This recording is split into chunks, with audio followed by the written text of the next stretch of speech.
Hi everyone, Bill Coyle here with more travel agent tips. We've spoken in the past about the impact of COVID-19 on the travel industry. We've had to because this has been a really tough year for us, right?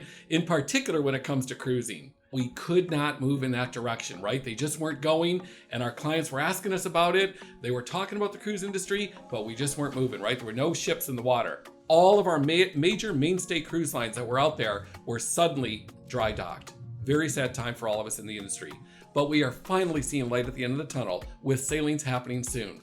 We have partnered with Carnival Cruise Line to bring you up to date on the state of the cruise industry and of course, provide our tips to help you get your clients on board soon. First, let's dive into what we know about the state of the cruise industry. In mid-March of 2020, members of CLIA, Cruise Line International Association, voluntarily suspended passenger sailings worldwide. This was an awful day, right? We just felt like, oh my gosh, what's happening in the cruise industry? When is it going to get back up to date, right? And we were pushing that off and off until now. So we're excited to be talking about how we can get through this process, get your clients back on board. CLIA has led the cruise industry in efforts to adapt and improve health and safety protocols for crew members and passengers. We have seen the success of these new measures and protocols on more than 200 sailing vessels with nearly 400,000 passengers over the past year since July in Europe, Asia, and the South Pacific. We've already started to see cruise ships returning to U.S. ports.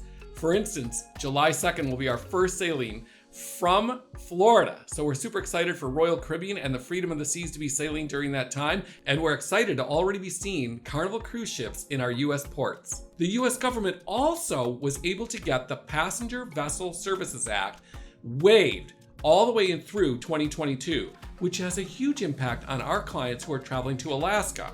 For instance, I have clients that are going in late August, and they were so concerned that if this act wasn't waived, they wouldn't be able to go because they would have had to stop at a Canadian port. Canada is still closed at this time. So with this waiver, we can get those passengers to Alaska and have a huge impact on the cruise industry in Alaska as well.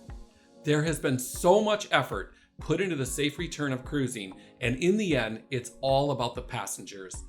So let's talk about who is looking to cruise.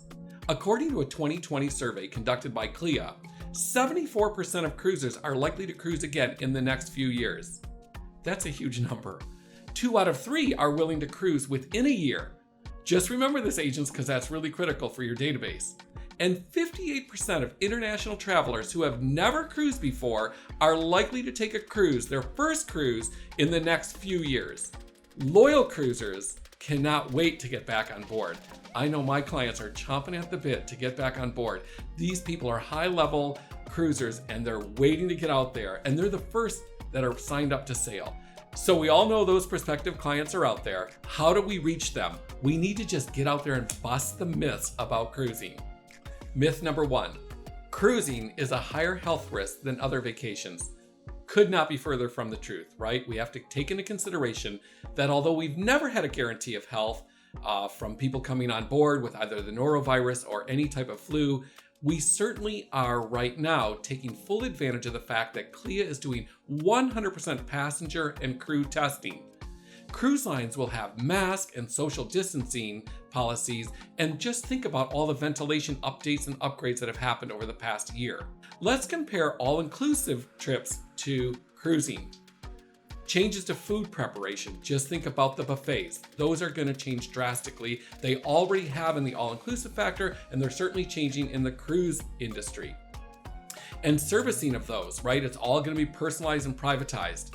And keep in mind capacity control, right? They're not going to be at 100% capacity, just the same way the all-inclusive resorts have been in international destinations. Same with the cruise lines. They're going to be at maybe 60%, maybe 70% as we start to get better, but that's going to be controlled now at least for a year. Both all-inclusive experiences as well as cruising experiences are changing as we go. And myth number 2, taking a cruise is too expensive. As a travel agent, you can get your clients the best value and help them understand what packages, add-ons, air options, and excursions are best for them. The cost of a cruise will vary based on the cruise line and the duration of the sailing. Just like the cost of a land vacation will differ based on the supplier, the destination, and the duration of stay. Most week-long itineraries for cruises are 3 to 4 ports. So for budget-conscious travelers, this is a great way for them to check out countries that are on their bucket list for one simple cost. Traveling to St. Martin or St. Thomas on a cruise are perfect because sometimes just the cost of air to get there with a resort and food costs twice as much as just a simple stop on a cruise port, which you can take the full island in one day. So let's break this down. Let's take into consideration the cost of cruising, which includes all of your meals, all of your entertainment, and all of your activities. Just think about this. If you're at a resort, sometimes you're going to pay additional for entertainment. You're going to pay additional for excursions that are off resort, higher end dining potentially. And sometimes cruising is a much better value. And keep in mind, you only pack and unpack one time. Myth number 3, a cruise line limits my activity and dining options. Come on, folks, this could not be more far from the truth. However, it's important that we qualify our clients. So we have to have that conversation, right? We've got to talk to them about what they like to do and can we put them on the right line to satisfy all their needs, including their dining options. The dining on cruise ships is not the way that it was 10 and 20 years ago. It's expanded dramatically. They really bring on chefs from all over the world to make sure that our palates are satisfied. And Carnival Cruise Line is working with acclaimed chefs like Guy Fieri and Emeril Lagasse. I've had some of my best steaks on board a cruise line. And sometimes we go to the specialty dining restaurant, which is fine, right? A little bit different than the dining room, but as long as we explain this to our clients that there might be an upcharge for that, it's well worth it for them to experience that. And keep in mind, on all cruise ships, the dining room isn't the only option for dining. There's always the buffet, which obviously we know is a little bit different right now, but there's pizza restaurants, there's hot dog restaurants, there's burger restaurants, there's all kinds of other options. And I love going to the cafes, right? Getting the little sandwiches, the specialty espressos and coffees that are available to us, the specialty beverages that are available out there. There's just so many other options beside the dining room. So we spoke about all the awesome dining options. Let's talk about some of the fantastic activity options that are available for you. Cruising is not just about bingo, shuffleboard, and lounge chairs anymore, right? It's about all of the things that are available for you to do on board. There's art activities, there's sports activities. I love the full basketball courts that are available for our kids and grandkids on board. So these are just great things that you can speak to them about that are gonna keep them busy all day long, especially on cruise days, right? Air hockey. There's boxing rings now that are available. So there's just so many things to do. Just think about Carnival's latest ship, the Mardi Gras. They even have a roller coaster called Bolt. It's the ultimate sea coaster. So just think about all those activities that are available for you and your families. But keep in mind, it's not just about the kids. There's also a lot of adult activities that happen on board. I love the late night entertainment for adults. It's one of the most fun things that we do when we're on board. Besides the fact, one of my favorite places to be during the day is at the adult only pool. I love that. And Carnival has Serenity Adult Only Retreat. It's one of my favorite places to hang out. It's just nice and quiet in there. There's light music, there's a good breeze, and there aren't any kids splashing around you in the pool. So there's really something to do for everyone on board every single cruise ship nowadays.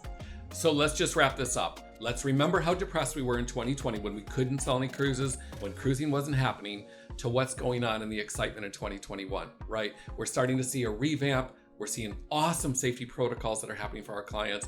CLIA has consulted with leading scientists and public health experts for a very responsible return.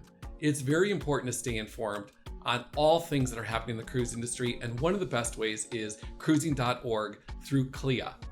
They're an expert resource for everything that we need to know. And keep in mind, we have the websites of all of the different cruise lines.